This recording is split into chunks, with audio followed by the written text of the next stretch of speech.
Eu sou o professor Paulo Rangel Rios, da Universidade Federal Fluminense, e vou resolver a questão 4 da P1 de Físico-Química de 2023-2.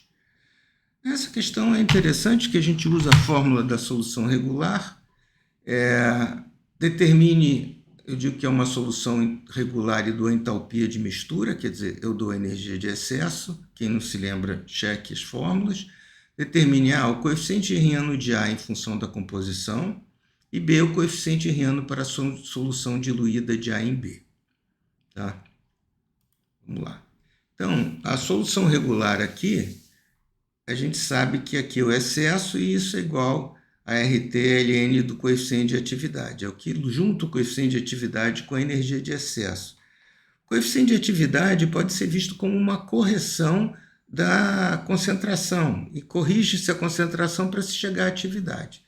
Certo? Então, é natural que o coeficiente de atividade esteja associado à energia de excesso, né? Porque se não houvesse energia de excesso, seria uma solução ideal e a atividade seria 1, a atividade seria igual à fração molar. Tá? Então, está isso aqui. É só essa primeira resposta. A segunda resposta é um pouquinho mais complicada. Eu posso olhar coeficiente de atividade. Eu tenho duas maneiras de fazer, uma simples e outra mais complicada. Eu vou resolver da maneira complicada, mas primeiro eu vou dar uma ideia de como seria simples.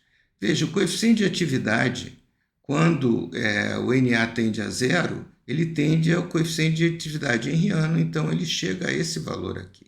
Eu aceitaria perfeitamente isso como resposta, sem problema. Mas uma maneira mais confusa, mas talvez mais precisa, não sei, talvez nem isso, seria derivar, tomar o limite da... Num caso mais complexo, não seria tão fácil fazer assim, né? Talvez. Então, aqui seria derivada da atividade de A em relação a Na, fração molar de A, tira-se a derivada e depois tira-se o limite. Note-se que não é a derivada do limite, no limite, é o limite da derivada. São coisas diferentes, parecidas.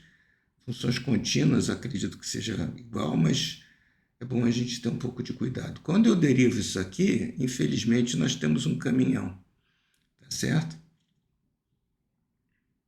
E aí nós temos, novamente, quando tomando o limite disso, a gente tem a mesma coisa.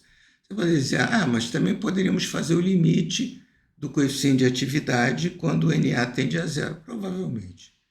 Só que essa é a definição rigorosa de coeficiente herriano dada pelo Lopes, eu quis usar ela para ficar mais preciso, ou talvez no caso mais difícil. Mas eu aceitaria a pessoa dizer que isso daqui é zero, e vai a zero, né? O limite disso aqui.